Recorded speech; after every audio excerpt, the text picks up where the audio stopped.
အားလုံးပဲမင်္ဂလာပါခင်ဗျာကျွန်တော်ဒီခါ share လုပ်ပေးမှာပါတော့เนาะကျွန်တော်ဒီ AD account disable ကြတာကိုဘယ်လိုဆယ်မလဲပေါ့เนาะဒီနောက်ပိုင်းနေ AD account disable ကြတွေက request review မပေါ်ပေါ့เนาะကျွန်တော် request review မပေါ်ဆိုတာကျွန်တော်ပုံမှန်ဆိုရင်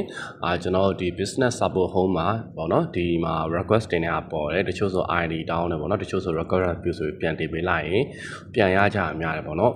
အခုလို contact support ဆိုပြီးပေါ်နေတဲ့ဟာကိုဘယ်လိုဖြေရှင်းလို့ရလဲဘယ်လို appeal letter ရေးပြီးတော့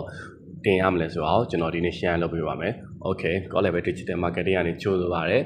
ကျွန်တော်ဟာလေးတွေအသုံးဝင်မယ်ဆိုလို့ရှိရင်ကျွန်တော်ရဲ့ YouTube channel ကို subscribe လုပ်ထားဖို့မမေ့နဲ့ပေါ့နော်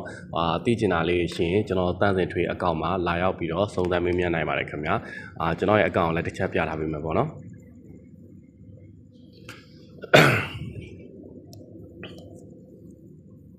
Okay ဒါကတော့ကျွန်တော် account ပေါ့နော်တန်းစင်ထွေလီမွန်ဆိုပြီးတော့ရိုက်ရှာလိုက်ရင်တန်းပြီးတော့တွေ့ပါတယ်ပေါ့နော်ကျွန်တော်ကတော့ call level digital marketing ရဲ့ founder ပေါ့နော်ဒီမှာကျွန်တော် account ထဲမှာဝင်ပြီးတော့ messenger မှာလာမေးလို့လည်းရရပေါ့နော် Okay ဒါဆိုကျွန်တော်ဘယ်လိုဆယ်ရလဲဆက်သွားလိုက်အောင်ပေါ့နော်အရင်ဆုံးကျွန်တော်တို့ဒီ business support home နေတဲ့ဟိုမဝင်တတ်သေးဘူးဆိုလို့ရှိရင်ကျွန်တော် YouTube မှာတင်ထားတဲ့အရင်တော့ဗီဒီယိုကိုပြန်ကြည့်စေချင်တယ်ပေါ့နော်ဒီထဲမှာကျွန်တော်တို့ billing နဲ့ကိုတစ်ချက်သွားမယ်ပေါ့နော်ဒီ billing နဲ့က payment setting တွေကိုဝင်ရမယ်ပေါ့နော်ဒီမှာပေါ့နော်အောက်ကိုနည်းနည်းလေးဆွဲမယ်ကျွန်တော်ဒီမှာ get help ဆိုတဲ့ဟာလေးရှိတယ်ပေါ့နော်ဒီ get help ကိုတစ်ချက်နေမယ်ပေါ့နော်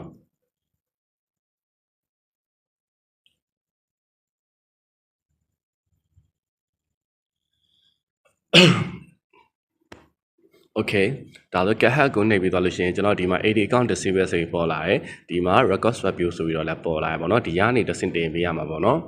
ကျွန်တော်ဒီ request review တစ်ချက်နှိပ်မယ် sorry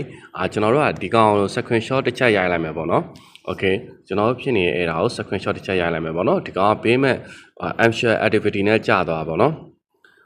ဒီ amshare activity နဲ့ကြားတဲ့ဟာတွေကဒီလို contact support ကိုဆက်သွယ်ခိုင်းတာများရပါတော့ live chat မှာလည်းအားရင်တော့သွားပြောပေးလို့ရတယ် live chat ကိုပြောတဲ့နည်းကိုလည်းကျွန်တော်တင်ပေးထားရပါတော့ဒီကောင်ကို screenshot တစ်ချက်ရိုက်မယ်ပေါ့နော်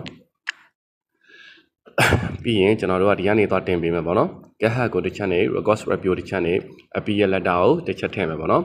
ဒီ appeal letter ကိုလည်းကျွန်တော်description မှာဖြစ်ဖြစ် comment မှာဖြစ်ဖြစ်တစ်ချက်ဖော်ပြပေးထားမယ်ပေါ့နော်ရေးမွေးရင်းနည်းလေးကိုပြီးရင်ကျွန်တော်တို့ကဒီ app photo နဲ့ခုနက screenshot ကိုတစ်ချက်ထည့်မယ်ပေါ့နော်ပြီးရင် record review ကိုတစ်ချက်နေလိုက်ရရပါတော့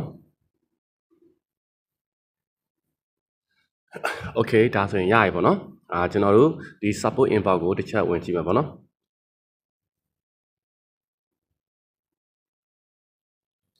Okay ကျွန်တော်ဒီနေရာမှာပေါ့နော်Facebook တင်ကနေတော့ဒီ inbox ကနေတော့ကျွန်တော်တို့ကိုဒီ AD account ပြန်ရပြီဆိုရင်ကျွန်တော်တို့ဒီမှာ reply တစ်ချက်ပြန်လိုက်မယ်ပေါ့နော်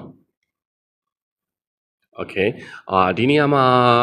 တစ်ချက်တော့ပို့လို့ရတယ်ဒါပေမဲ့သွားမပို့နဲ့ပေါ့နော်ပို့လိုက်လို့ရှိရင်သူတို့ကဒီလိုမျိုးဒီ board တွေနဲ့ auto reply တွေပြန်လာပေါ့နော်ကျွန်တော်အချိန်များစွာဆက်သွယ်တဲ့အကြောင်းတွေပေါ့နော်အဲ့လိုမျိုးတွေပေါ့နော်ပြန်လာလိမ့်မယ်ကျွန်တော်ဒီနေရာမှာခုနကနေရာမှာ request review တစ်ချက်နှိပ်ပြီးသွားရင်ရရပါတော့ဒီပုံစံတိုင်းလေးနဲ့ကျွန်တော်တို့ဒီ AD account disable ပါเนาะဒီ contact support ဆိုပြီးတော့ကြာနေတာတွေကိုဖြည့်ရှင်းလို့ရပါတော့စိတ်ရှည်လေးနဲ့လုပ်ရင်တော့ပြန်ရလိမ့်မယ်ပေါ့เนาะကိုကအဆင်ပြေသလို like chat မှာလည်းတစ်ချက်သွားပြောလို့ရပါပေါ့เนาะ Okay အားလုံး thank you ပါ